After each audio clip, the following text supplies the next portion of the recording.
Okay, time for a new video, and whether you are somebody new to my channel or you are returning to my channel to watch this video, it is greatly appreciated.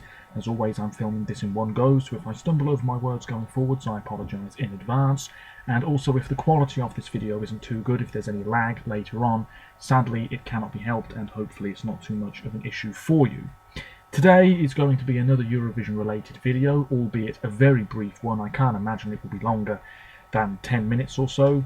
Because yesterday the hosts for Eurovision 2020, which will take place next May in Rotterdam in the Netherlands, were announced by the EBU, the European Broadcasting Union, and I thought that I would go through some information about the three hosts that we will have on stage and beaming into our living rooms or bedrooms or wherever we're going to be watching it next year. So let me take a look at the hosts in question.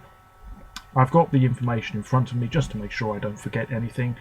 What I will say, I don't know about you, but for me personally, I'm not too fussed who the hosts are, how many there are, what their experience levels are. I'm not too fussed at all, because at the end of the day, I'm more interested in the songs, the performances and the results. Everything else is just a bit of a bonus. It's all filler. And we've had a lot of hosts in the past who I feel have come across as quite bland, quite wooden in their delivery, if you see what I mean. And certainly we've had a few hosts in the time that I've been watching Eurovision that I think in all honesty could have done a better job. But we've also had some very good hosts. I think back to Pietra and Mons in Stockholm in 2016, the hosts in Dusseldorf in 2011, Anke and Gelke in particular, just fantastic, the three of them. You've got to have good chemistry, and yes, it does help to be very experienced too, of course. But anyway, let's take a look. Edcilia Rombley is the first one. There she is, 41 years of age, from Amsterdam. And Eurovision fans will know who she is. Represented her country way back in Birmingham in 1998 with one of the finest Dutch entries they've ever sent, Hemel en Aarde, which I believe means heaven and earth. A really good beat in that song, a sort of toe-tapping melody. And she was really young at the time, but it was a really charismatic, engaging performance. Really terrific stuff, and it wasn't terribly far away from winning. She came back in 2007 in Helsinki with a much, much weaker song, On Top of the World. Didn't get out of that mammoth semi-final that we had. But anyway, she does do a bit of presenting as well. I'm just taking a look here. She's released a whole bunch of albums, but not for a number of years. So maybe, what with her co-hosting Eurovision next year, she might release some new music, and a new album will be on the way towards the latter part of 2020. Yeah, she does appear on television a fair bit, but it seems as though it's been a relatively, judging from what I'm looking at here, it's been a relatively quiet couple of years for her. She is part of, I think she, am I thinking of somebody else here? Oh yeah, I'm thinking of somebody else. But anyway, she is a singer, 41 years of age, and I've seen a few bits and pieces that she's done in terms of like interviews and everything. I don't speak Dutch, so I've no idea what she's talking about, but she does seem like quite a likeable personality away from the music as well, which is great. So, moving on to Chantal Jansen, 40 years of age. She's from Tegelen, which is in the southern part of the Netherlands, I believe. Anyway, this woman must live on television, because from the sounds of it, from the looks of it, she presents everything in the Netherlands. She's a triple threat: singer, TV presenter and actress. Something tells me that she might do a little bit of singing as part of like the opening act in one of the semi-finals or the final in Rotterdam next year. Anyway, what I didn't know is that she was in Deuce Bigalow, European Gigolo, and she was also in Nanny McPhee and the Big Bang, two movies there that I haven't seen for a long, long time. I didn't know she was in them. But she does a lot of television-related material. Let's take a look here. Dancing with the Stars, The Voice of Holland, All Together Now, which is a show that I think might still be on here.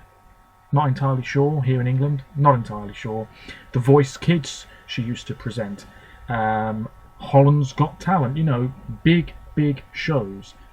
she just must be everywhere on Dutch television. That's the impression I'm getting. She's also done a lot of other television shows. This one is called De Jongens tegen de Meisjes. The boys versus the girls. Okay, she presented that, co-presented that. I mean, she's been on TV a lot for many, many years, and I think that she will be front and centre as part of this trio next year. She will be the focal point of that little group. Let me know your thoughts if you're Dutch, of course. You will know her better than me. And then, of course, we have Jan Smit. You've got to have a guy in the mix, I suppose. And his birthday is New Year's Eve. He will be 34 when he presents Eurovision next year. He's from Volendam. It says here that his music is pop, schlager and paling sound, or paling sound, which is a traditional... Nope. A unique musical sound attributed to a subgenre of Dutch pop music. Interesting. Looking at this picture, he looks... I mean, to be honest, he looks a lot older than 33. And I must say, when I was looking online to the reaction from a lot of people to the announcement of these three hosts, a lot of people were very happy with Edcilia and Chantal, but a lot of people didn't like the fact that Jan was one of the hosts. Now, I don't know if he is really, really popular in the Netherlands. He must be to get a gig like this next year. But it seems as though a lot of people aren't so keen on him, and I wonder why that is. So if you're Dutch, do let me know. Excuse me. Anyway, dear. He's part of the Toppers, represented the Netherlands in 2009 with arguably one of the most sparkliest performances we've ever had in the history of Eurovision. He's only been a member of the group for a couple of years, so he wasn't on stage back in 2009, but they are a huge group. What else have we got here? He's a bit of a football fan. He's been doing the commentary alongside Cornald Maas for the Netherlands for a couple of years, but obviously he won't be next year because he'll be on stage doing the presenting with two women next to him. I don't know much else about him, to be honest. I did think he was probably going to be a strong contender. I think I made a video some time ago where I brought up his name. So yeah, three hosts, fair enough. You only really need one, let's be honest, but three is fine. Two women and one man, all fairly experienced. I have to say, I'm not saying I wouldn't have picked Edcilia, but I am a little bit surprised she's part of the trio. I would have picked somebody, I don't know, not necessarily younger, but I don't know. I really don't know. But there were a few other names that I was looking at. Tim Douwsma, I can't remember the other guy's name, but it was Vander something. And Emma Wortelboer, who I've mentioned a few times, because I actually think that she might have been a very... what's the word I'm looking for? I think she might have been a nice presence as part of the hosting team, maybe in the green room or something. But anyway, doesn't really matter. We now know the hosts, and also we know that tickets are going to go on sale. The first batch, I assume, because they usually release them in various different stages. The first batch of tickets will go on sale on the 12th of this month, the 12th of the 12th, 2019, I believe. They're not cheap. Certainly I don't think so. If you want a really good view, they're like just over €100. I don't think that's that cheap at all, actually. So who knows if I'll be going or not. There's a lot of things to sort out between now and then, but yeah, we'll see. If not, then I will enjoy the show from the comfort of my own house. But I will go to a Eurovision at some point, rest assured. Anyway, I'm starting to ramble. One other piece of news to talk about is that we now know two other acts in the contention for Australia.